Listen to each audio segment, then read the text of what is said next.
ਧੰਨਵਾਦ ਗੁਰੂ ਸਾਹਿਬ ਜੀਓ।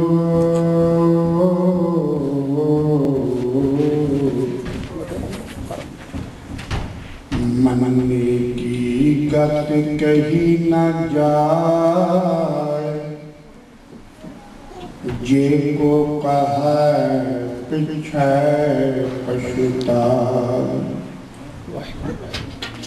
कागज कलम ना लिखन हार,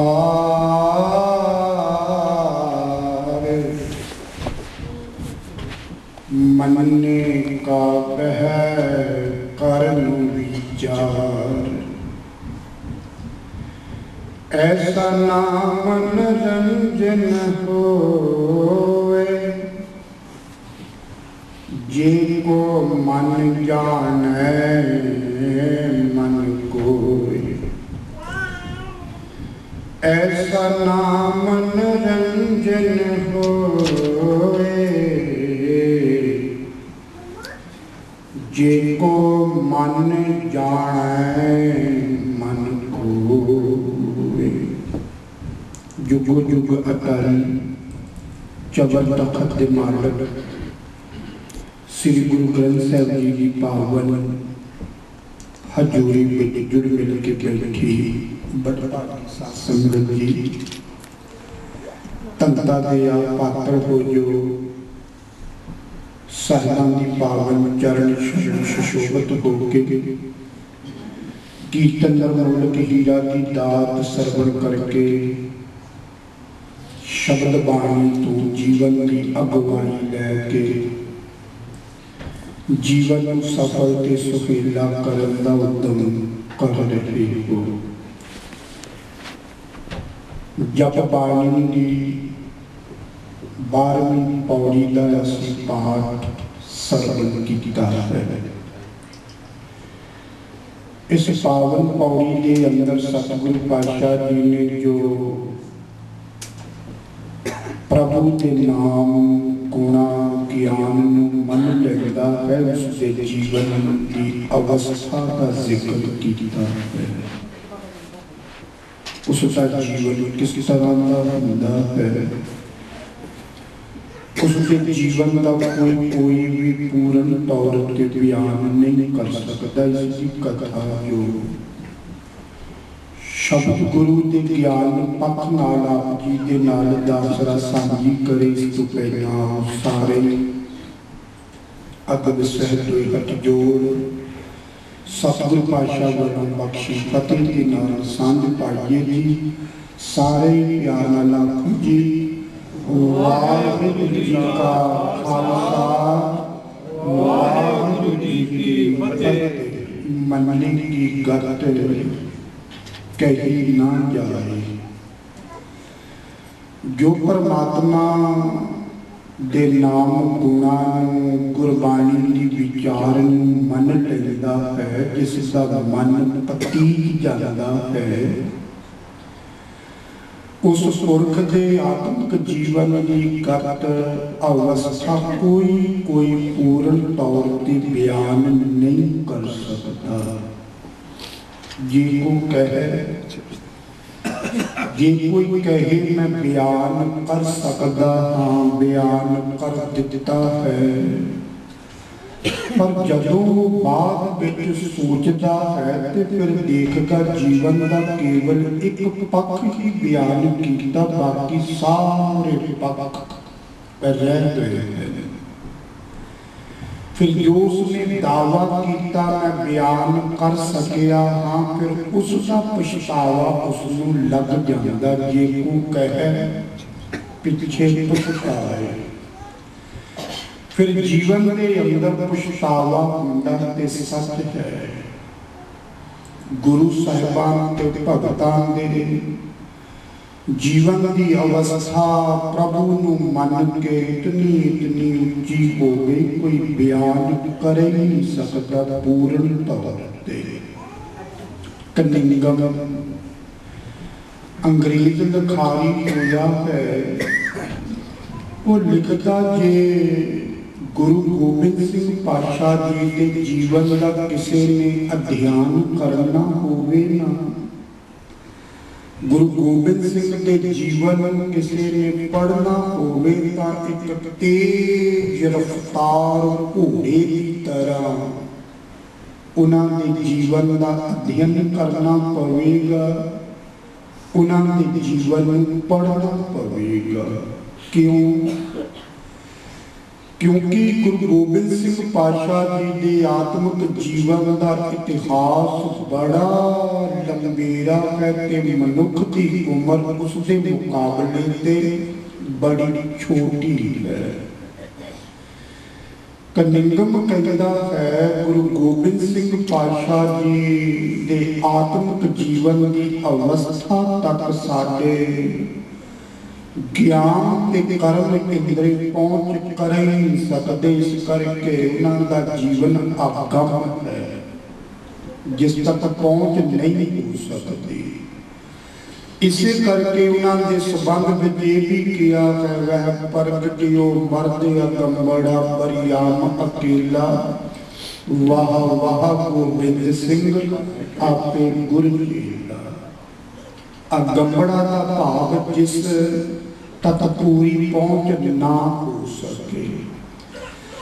कनिंगम कहता है गुरु गोबिंद सिंह पातशाह जी ने 40 साल की उम्र तक वो सारे के सारे अद्भुती कारनामे कर दिखाए जेड़े कारनामे बाकी के धर्मां के पैगंबरां ने 40 साल की उम्र विच आरंभ कीते सी।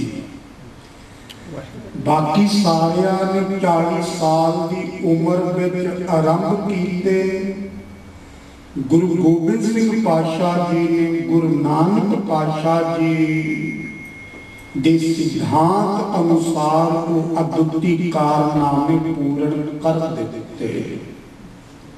लाला दौलत राय जो आर्य समाजी कट्टर सन, स्वानी उमरी उन्होंने गुरु गोबिंद सिंह पातशाह जी के संबंध के अंदर बुक लिखी ते उसदे विचों लिखदा है लाला दौलत राय कहता किसी पुरख के अंदर सारे रब्बी गुणा का होना असंभव है, इम्पॉसिबल है। पर गुरु गोबिंद सिंह पातशाह इस दुनिया के अंदर ऐसे कोई एक शख्स सन जिन्हां दे जीवन के अंदर सारे रब्बी गुण मौजूद सन। जियो महान पूर्ण संत सन ते नाल पूर्ण सूरबीर सिपाही भी सन। जे रब्बी विद्वान सन ते नाल को रब्बी महान कवि भी सन। गुरु गोबिंद सिंह पातशाह जी जे धर्म के महान प्रचारक सन ते नाल समाजक सुधारक भी सन। गुरु गोबिंद सिंह पातशाह जी जे धर्म के महान आगू सन ते पवित्र राजनीतिक भी पूर्ण सन। कलगीधर पातशाह जी वो लिखता गुरु गोबिंद सिंह पातशाह जी एक तेज घोड़सवार तलवार के धनी तीर कमान के विच निपुण ते बड़े पक्के निशान जी सन। उन्होंने जैसा कोई न धड़क जोधा सूरमा नहीं सी, वो बड़े विशाल हृदय वाले उदार चित सहनशीलता वाले निम्रता के पूरे पूरे पुंज सन ते खिमा ते जाचक बड़े सन। कलगीधर पातशाह जी जिथे निरभौ सन निर्वैर भी सन ते बहुत सारिया भाषा के वो महान जानू भी सन। लाला दौलत राय कहता गुरु गोबिंद सिंह पातशाह जी के जीवन की डिक्शनरी के अंदर असफलता का कोई लफ्ज ही नहीं सी। असफलता का उन्होंने जीवन कोश के अंदर कोई अखर ही नहीं सी असफलता का। इंदु भूषण बैनर्जी जिसने एवोल्यूशन ऑफ खालसा 2 वॉल्यूम के लिखिया है। इंदु भूषण बैनर्जी सैकंड वॉल्यूम के अंदर एवोल्यूशन ऑफ खालसा के लिखता है, गुरु गोबिंद सिंह पातशाह एक अकाल पुरख के दर्शाए रस्ते ते चलते सन ते अकाल पुरख के रस्ते ते चलदियां उन्हां दा जीवन कितना महान हो गया। जे किसी ने उन्हां दे जीवन जानना होवे ते उन्हां वैसे बनना पवेगा। गुरु गोबिंद सिंह दा जीवन जे किसी ने जानना होवे ते उन्हां जैसा बनना पवेगा जो असंभव है। हाँ, उन्हां दी खुशियां लैण वास्ते उन्हां दे वचनां नूं असीं मन के खुशियां मान सकदे। कल की घर कहंदे अक्सर क्या करदे सन, जब लग खालसा रही नियारा तब लग तेज दियो मैं सारा, जब एक गहे विप्रन की रीत मैं ना करूं इनकी प्रतीत। गोकुल चंद्र नारायण ट्रांसफॉर्मेशन ऑफ सिखिज्म, उसने एक बुक लिखी, वो लिखता है अकाल पुरख के रस्ते ते चलण वाले ते मनण वाले गुरु गोबिंद सिंह पातशाह जी इतने महान ते जो भी उन्हां दी शरण ते उन्हां दे प्रभाव हेठ आ गया, वो भी ऐसा महान वली योद्धा बन गया जेड़ा कदी क्या करदा सी, काम हमारा तोलन तकड़ी नंगी करद कदे नहीं पकड़ी। चिड़ी उड़े तो हम डर जाए, वैरी से कैसे लड़ पाए। जेड़े ये कहते सी सदियां सदियां तो जिन्हां नूं शूदर कह के लताड़िया जांदा सी, नीवें कह के दुरकारिया जांदा सी, जब वो गुरु गोबिंद सिंह जी की शरण आए ऐसा प्रभाव पिया, वो नतड़क जोधे जरनैल बन गए, जिन्हां दे सामने बड़े बड़े मुगल जरनैल ते राजे भी आउण तो डरदे सन। मैकालफ द सिख रिलीजन जिन्हां ने 6 वॉल्यूम के विच लिखिया है। ब्रिटिश गवर्नमेंट के समय वो भारत ते आए सी ते ICS इंडियन सिविल सर्विस दी जॉब ते सी, वो नौकरी करते सी।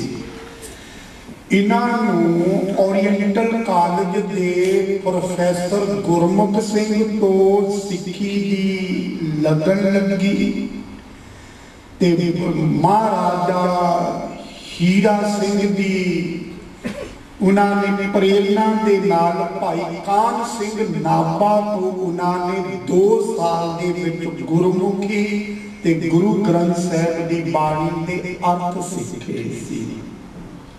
पादरी ट्रंप जिहड़ा सी ना, उसने गुरु ग्रंथ साहिब का जो अनुवाद किया सी बड़ा बड़ा गलत किया सी ते इतिहास के विच बड़ा गुरु पातशाह जी के खिलाफ भी लिखिया सी पादरी ट्रंप ने। मैकालफ ने वो पढ़िया ते मन के अंदर दर्द आया, इतने महान गुरुआं के बारे में ये लिखदा। पहला तो अनुवाद नूं सोधिया, फिर सिख इतिहास लिखना शुरू किया, पर कुछ मतसवी लोगों ने ये बर्दाश्त ना किया ते शिकायतां ब्रिटिश गवर्नमेंट के कोल होणियां शुरू कीतियां। रोकिया गया ना, रोकिया मैकालफ ते उन्हां नूं नौकरी तो सस्पेंड कर दिता, बर्खास्त कर दिता। पर ज्ञानी दित सिंह, ज्ञानी सरदूल सिंह, ज्ञानी संत सिंह, ज्ञानी हजारा सिंह, महाराजा पटियाला, इन्हां सारियां की मदद दे नाल मैकालफ इतिहास लिखता गया। लिखदियां 2 गल्लां दा अफसोस भी लिख गया मैकालफ। कहता मैनू दो गल्लां दा अफसोस है, बहुत ध्यान दे नाल सरवण करना। जिंदगी दे अंदर दो गल्लां दा अफसोस, एक कहता अफसोस ये गुरु गोबिंद सिंह पातशाह साडी इंग्लैंड की धरती ते क्यों नहीं जन्मे। जे साडी धरती ते जन्मदे उन्हां दे एहसान दा बच्चा बच्चा एहसान मंद हुंदा ते दुनिया दे अंदर असीं गुरु गोबिंद सिंह पातशाह जी की महान शख्सियत नूं असीं प्रचार देना सी। अफसोस गुरु साहब साडी धरती ते नहीं पैदा होए। दूसरा अफसोस उन्होंने डिपोर्ट कर दिता गया सी लंडन, जो भी फैसिलिटी सी वो वापस ले लिया सी। मरन लगा मैं कल दूसरा अफसोस लिखता पैदा मैनू दूसरा अफसोस है, मैं सिख घराने दे विच पैदा क्यों नहीं होया। जे सिख घराने दे विच पैदा हुंदा मैं होर गुरु गोबिंद सिंह ते प्राउड करदा, मान करदा। मैं कहता वो मुखालफ तैनूं अफसोस है तू गुरु तू सिख घराने विच पैदा नहीं होया।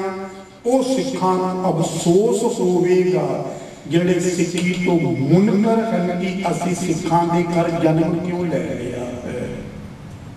शायद नहीं, निश्चित ही उन्होंने अफसोस होवेगा असीं सिखां दे घर जन्म ही क्यों ले लिया। इसे करके ते वो सिक्खी तो मुनकर हो गए।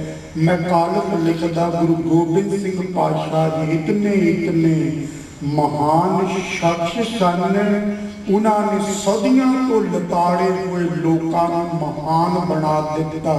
जिनकी जात वर्ण कुल नागी, सरदारी ना भई कगाही। इन्हीं को सरदार बनाओ तबे गोबिंद सिंह, नाम कहाऊं चिड़ियों से मैं बाज लड़ाऊं तबे गोबिंद सिंह। 1.25 लाख से एक लड़ाऊं तबे गोबिंद सिंह, नाम कहाऊं। मैं कालिफ कहता बड़े महान शख्स सन। कवि संतोख सिंह ने एक कविता लिखिया है कलगीधर पातशाह जी के संबंध में। वो कविता में लिखते हैं कवि संतोख सिंह जी, छाए जाती एकता अनेकता बुलाए जाती।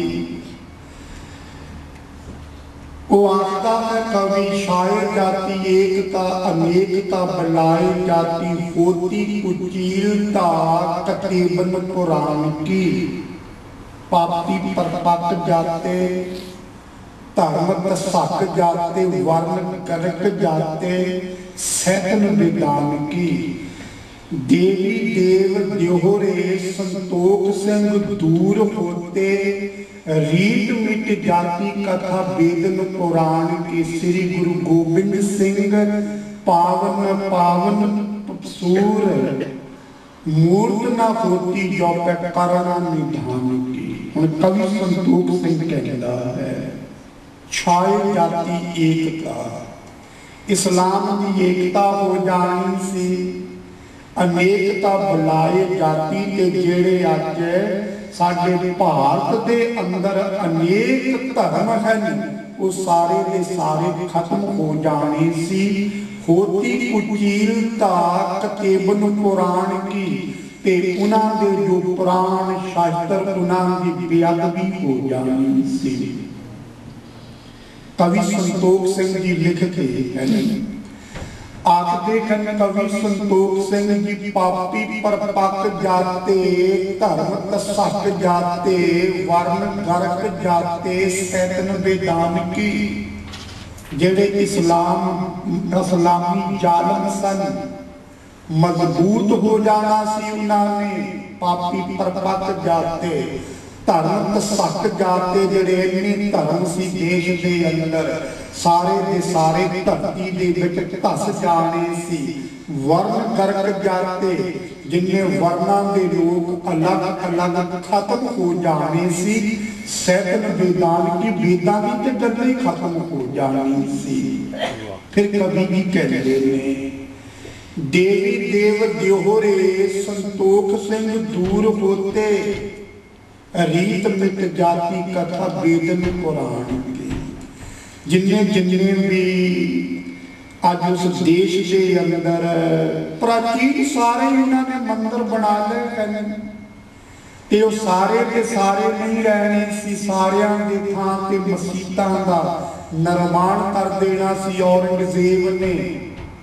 रीत मित जाति कथा वेदन पुराण की, जेड़े अज आसा राम बापू कहाउंदा है जां कोई भी चटकारियां लैके चैनलां उत्ते कथा करदे सी, नहीं सी कर सकनी। इन्हां ने अल्लाह अकबर दीआं आवाज़ां हर पासियों आउंदियां सी। श्री गुरु गोबिंद सिंह पावन परम सूर, मूर्त ना होती जो पे करना निधान की। जे गुरु गोबिंद सिंह इस देश के अंदर ना आउंदे ते ये सारे सारे नहीं सी होने, केवल इस्लाम मत दा बोलबाला होना सी। इसे करके ते सूफी फकीर बुल्ले शाह आखदा है, ना कहूं अब की ना कहूं तब की, अगर ना होते गुरु गोबिंद सिंह सुनत होती सबकी।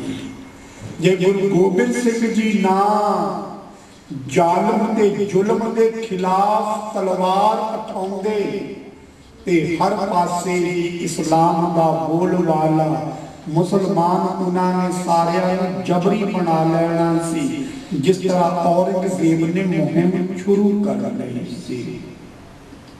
तो कौन गुरु गोबिंद सिंह पातशाह जी के जीवन की पूर्ण अवस्था का जिक्र कर सकता? कोई नहीं। मन्नी की गत कही न जाए, जे को कहे पिछे पछताए, कागज कलम न लिखण फार, मन्नी कावह कर्म विचार, कोई कागज कोई कलम ते कोई लिखारी दे अंदर ऐसी समर्था नहीं, ऐसे पूर्ण पुरख की पूर्ण को वडियाई कर सकन। मन्ने कावे कर्म विचार, जो पतीत किया नाम दे अंदर अकाल पुरख के अंदर बैठ के उसकी विचार वड़िया नहीं कीती, पर पूर्ण तौर पर नहीं बयान कर सकते। अल्लाहज़ार खां जोगी इन्होंने 2 किताबां लिखियां। अल्लाहज़ार खां जोगी ने मुसलमान लिखारी सी।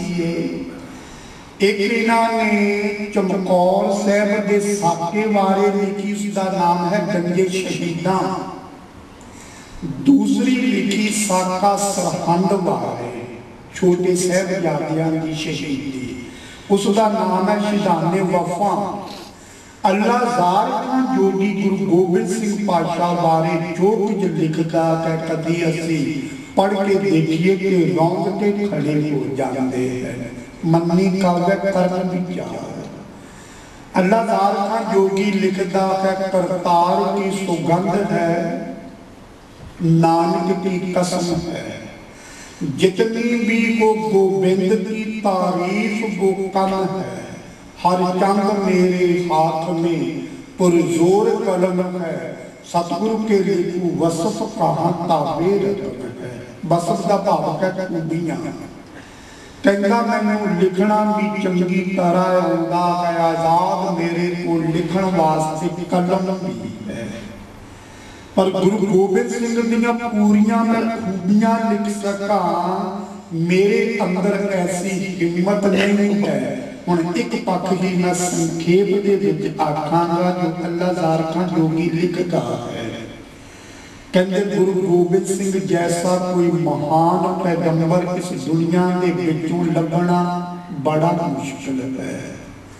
वो ये आखदा है, याकूब को यूसुफ के विषय ने नहीं रुलाया, साबर कोई कम ऐसा रसूलों में आया, कटवा के पिसर चारे आंसू एक ना बहाया, रुतबा ऋषियों का गुरु गोबिंद सिंह ने बढ़ाया।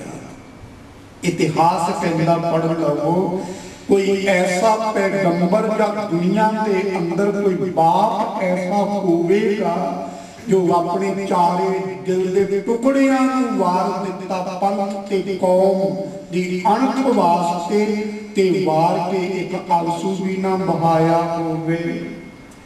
हुण अल्लाह ज़ार खान जोगी कहंदा तुसीं पढ़ लो दुनिया का सारा इतिहास पढ़ के देख लो। यकूब को यूसुफ के बिछड़ने ने रुलाया।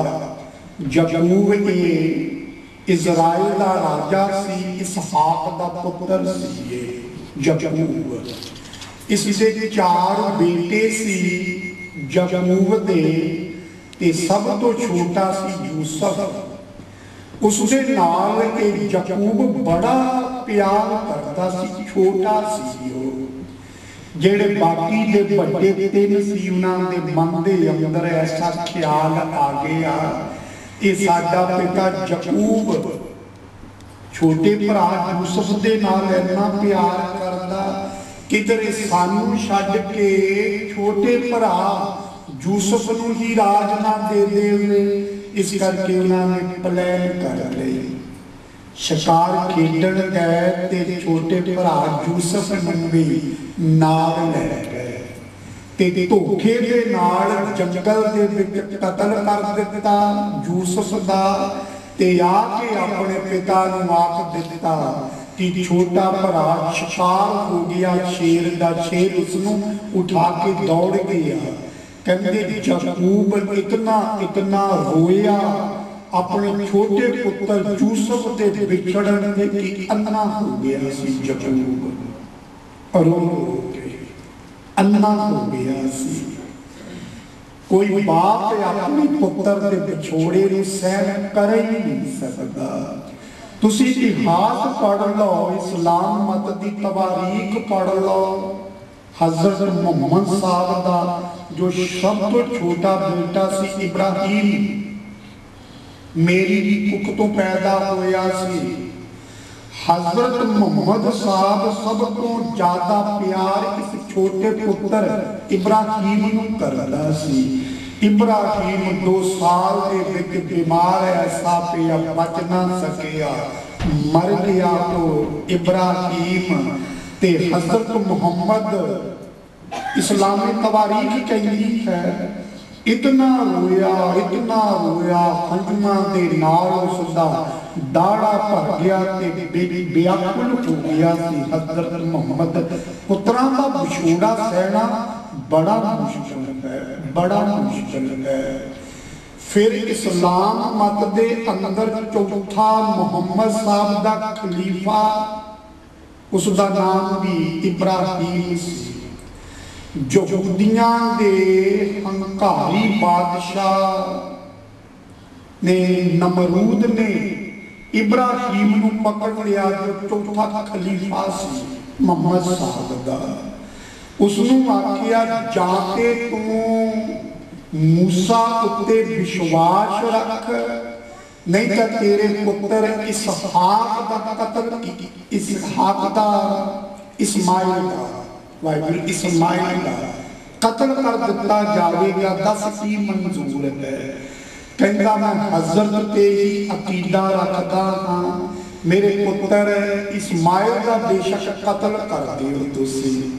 हुण जदों कत्ल करन लगे पिता दे सामने, इब्राहिम दे सामने पुत्र दा, उस वेले इब्राहिम ने आखिया मेरिया अखां उत्ते तुसीं पट्टी बन दिओ, पुत्र दा कत्ल अखां दे नाल मैं नहीं देख सकदा। पुत्र दा कौन कत्ल देख सकदा है? जदों रामचंद्र नूं 14 साल का बनवास होया, 14 साल बाद वापस आई जाना सी, सब दे नाल सी उसदे। पर जदों ही राम कहते अपने पिता दशरथ दीआं अखां तो ओले होया, जो रामायण कहती है, मैला तो पुत्र दे वियोग दे विच डिग पिया ते डिगदियां सार ही वो दशरथ मर गया सी। पुत्र दा विछोड़ा नहीं सी सह सकिया। फिर तुसी इतिहास पढ़ो, जदों अर्जुन दा पुत्र अभिमन्यु रणनीति के चक्रव्यूह दे विच फस गया, निकल नहीं सकिया, ਤੇ ਜਦੋਂ ਅਰਜਨ ਦਾ ਪੁੱਤਰ ਅਭਿਮਨੂ ਉਸ ਚੱਕਰ ਵਿਊਹ ਦੇ ਵਿੱਚ ਫਸ ਕੇ ਮਾਰਿਆ ਗਿਆ, ਕਹਿੰਦੇ ਉਸ ਵੇਲੇ ਅਰਜਨ ਧਾਹਾਂ ਮਾਰ ਕੇ ਰੋਇਆ ਸੀ। ਪੁੱਤਰਾਂ ਦਾ ਵਿਛੋੜਾ ਸਹਿਣਾ ਕਿਤੇ ਸੌਖਾ ਹੁੰਦਾ, ਪਰ ਅੱਲਾ ਜ਼ਾਲਮਾਂ ਜੋਗੀ ਲਿਖਦਾ, ਕਹਿੰਦੇ ਤੁਸੀਂ ਪੜ੍ਹੋ ਇਤਿਹਾਸ ਗੁਰੂ ਗੋਬਿੰਦ ਸਿੰਘ महाराज जी का।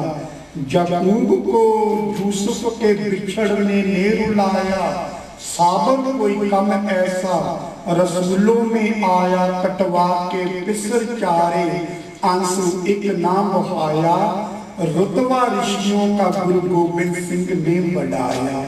अल्लाह ज़ारखां जोगी कहता है, दंडक में फेरे राम को सीता थी बगल में, वो फकर जहां हिंद की माता थी बगल में, लक्ष्मण सा बरादर पे तस्कीन जिगर था, सीता सी पतिव्रता बन राम को घर था। बाकी है कन्हैया, कृष्ण की गल, बाकी है कन्हैया नहीं उसका कोई पिसर था, सच है गुरु गोबिंद सिंह का रुतबा ही दिगर था। कटवा दिए शिष्य शाम ने गीता को सुनाकर, रूह फूक दी गोबिंद ने औलाद कटाकर। कृष्ण ने तो महाभारत के युद्ध के विच गीता का फलसफा पढ़ाया अर्जन नूं, सुटे हुए हथियार मुड़ के चुकवा दिते ते 18 छूणियां लोकां दा घाण करवा दिता, अपना ते मरवाया कोई नहीं। कटवा दिए शिष्य शाम ने, शाम का भाव कृष्ण, कटवा दिए शिष्य शाम ने गीता को सुनाकर, रूह फूक दी गोबिंद ने औलाद कटाकर। हुण चमकौर साहिब दा साका जिहड़ा ਉਹ ਅੱਲਾ ਜ਼ਾਰਖਾਂ ਜੋਗੀ ਜਦੋਂ ਬਿਆਨ ਕਰਦਾ ਹੈ ਤੇ ਕਮਾਲ ਦੀ ਉਹਨਾਂ ਦੀ ਬਿਆਨਬਾਜ਼ੀ ਹੈ ਅੱਲਾ ਜ਼ਾਰਖਾਂ ਜੋਗੀ ਦੀ। ਹੁਣ 40 ਸਿੰਘ ਹਨ ਚਮਕੌਰ ਸਾਹਿਬ ਦੀ ਗੜੀ ਦੇ ਅੰਦਰ, ਮੈਂ ਸੰਖੇਪ ਦੇ ਵਿੱਚ ਕਹਾਂਗਾ ਜੋ ਮੈਂ ਕਹਿਣਾ ਚਾਹੁੰਦਾ ਹਾਂ। ਜੇ ਕੋ ਕਹੇ ਪਿੱਛੇ ਪਛਤਾਏ, ਕਾਗਦ ਕਲਮ ਨ ਲਿਖਣ ਹਾਰ, ਮੰਨੇ ਕਾਬੈ ਕਰਨ ਵਿਚਾਰ। ਹੁਣ 40 ਸਿੰਘਾਂ ਦੇ ਨਾਲ ਉਹਨਾਂ ਦੇ ਵੱਡੇ ਸਾਹਿਬਜ਼ਾਦੇ, ਸਾਹਿਬਜ਼ਾਦਾ ਅਜੀਤ ਸਿੰਘ ਤੇ ਸਾਹਿਬਜ਼ਾਦਾ ਜੁਝਾਰ ਸਿੰਘ, ਇਹ ਵੀ ਨਾਲ ਸਨ। 5-5 ਦਾ ਜਥਾ ਜਾਂਦਾ ਸੀ। ਹੁਣ ਗੁਰੂ ਗੋਬਿੰਦ ਸਿੰਘ ਪਾਤਸ਼ਾਹ ਜੀ ਨੇ ਆਪਣੇ ਹੱਥੀਂ ਸਾਹਿਬਜ਼ਾਦਾ ਅਜੀਤ ਸਿੰਘ ਨੂੰ ਵੀ ਜੰਗ ਦੇ ਵਿੱਚ ਭੇਜਣ ਵਾਸਤੇ ਤਿਆਰ ਕੀਤਾ ਤੇ ਆਖਿਆ, लो जाओ सिधारो तुम्हें करतार को सौंपा। अल्लाह ज़ारखां जोगी लिखता है, लो जाओ सिधारो तुम्हें करतार को सौंपा, मर जाओ या मारो तुम्हें करतार को सौंपा, सिक्खी को उभारो तुम्हें करतार को सौंपा, रब को नाम सारो तुम्हें करतार को सौंपा। खाहश है गुरु गोबिंद सिंह पातशाह जी कहते, जब तीर कलेजे में लगे उफ नहीं करना, सी मुंह से कभी कभी नहीं करना। अपने बेटियां कह रहे जंग के विच तोरन वास्ते, तोर देता तोरन वेले साहिबजादा जुझार सिंह नूं आखिया सी, बेटा तुम ही हो इस पंथ के बेड़े के खवैया, सर भेंट करो ताकि चले धर्म की नैया, ले दे के तुम ही हो मेरे गुलशन के बकैया। लो जाओ राह तकते हैं सब खुलद में भैया, खाश है तुम्हें तलवार चलाते हुए देखे, हम आंख से तुम्हें बरसी खाते हुए देखे।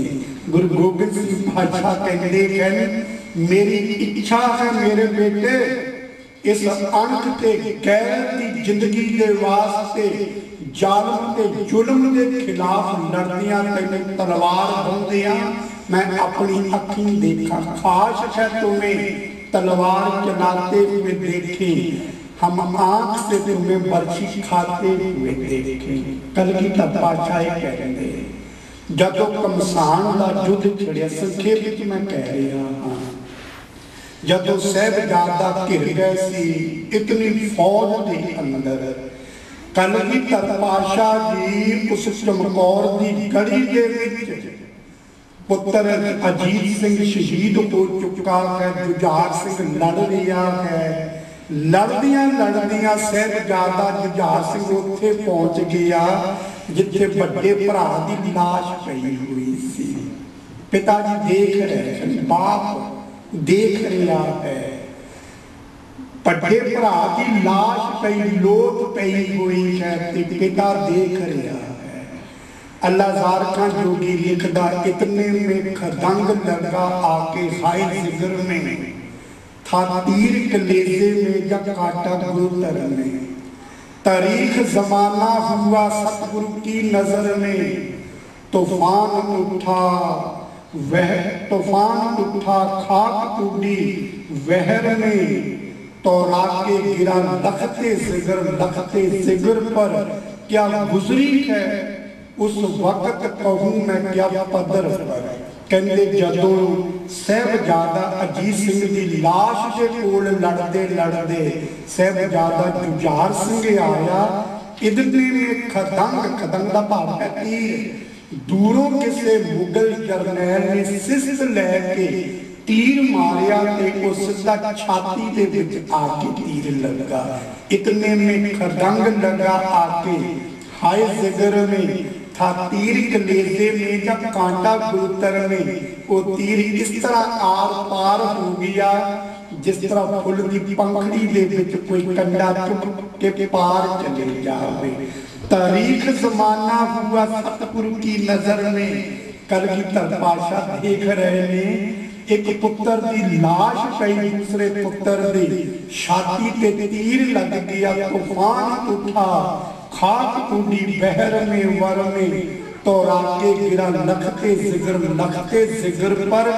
जब कुआटनी खा के एक पुत्र दूसरे पुत्र की लाश उत्ते डिगिया, अल्लाहज़ार खान जोगी कहता उस वेले एक पिता के दिल दे विच की बीती है, मेरी कलम उसनू बयान कर ही नहीं सकती। बस एक हिंद में तीर्थ है, यात्रा के लिए कटवाए बाप ने बच्चे जहां, खुदा के लिए बस इको ही इस दुनिया के अंदर। अल्लाहज़ार खान जोगी कहता दुनिया के लोगों इको तीर्थ है, वो है चमकौर साहिब, जिथे पिता ने अपन अखां के सामने अपने पुत्रां गैरत ते अणख की जिंदगी के वास्ते यारत ते जुल्म के खिलाफ लड़नियां अपन अखां के सामने शहीद करवा लिया। कोई ऐसा दुनिया के अंदर पैगंबर होवेगा? अल्लाहज़ार खान जोगी कहता बिल्कुल ऐसा हो ही नहीं सकता। पर अफसोस से सद अफसोस जिस गुरु गोबिंद सिंह ने साडी गैरत ते अणख की जिंदगी के वास्ते अपना सरबंस कुर्बान कर दिता सी। किथे आसान मंद का उस गुरु ते होना चाहिए। मेरे साहिब कहते ने ये परमात्मा का नाम ऐसा हैरान करने वाला कोई मन के जीवन के अंदर देख लवे, उसका जीवन भी वैसा नाम वर्गा महान हो जाता है। ऐसा नाम निरंजन होवे जे को मन जाने मन कोई, कोई मन के जीवन के अंदर मन के अंदर देख लवे, उसका जिक्रा भी ऐसा ही हो जाता है जैसे अकाल पुरख के नाम गुणा का जिक्रा है। सतगुरु कृपा करन ऐसी विचार परमात्मा के नाम गुणा की ज्ञान की साडे जीवन के अंदर आवे। असीं अपने गुरु साहब के आसान मंद जरूर होइए। सिक्खी के रस्ते ते सानू चलना चाहिए है, बाकी के रस्ते सानू त्यागने चाहिए ताकि साडा सारियां दा इह लोक सुखीए परलोक सुहेले। नानक हर प्रभावे मेले इसियां दातां बरकतां मिलन। कथा करदे नमाणे दासरे तो होइयां भुल्लां दी खिमा अंत सारे असीसां दिंदे होए गुरु फतेह नासान बनाओ जी। वाहिगुरू जी का खालसा वाहिगुरू जी की फतेह।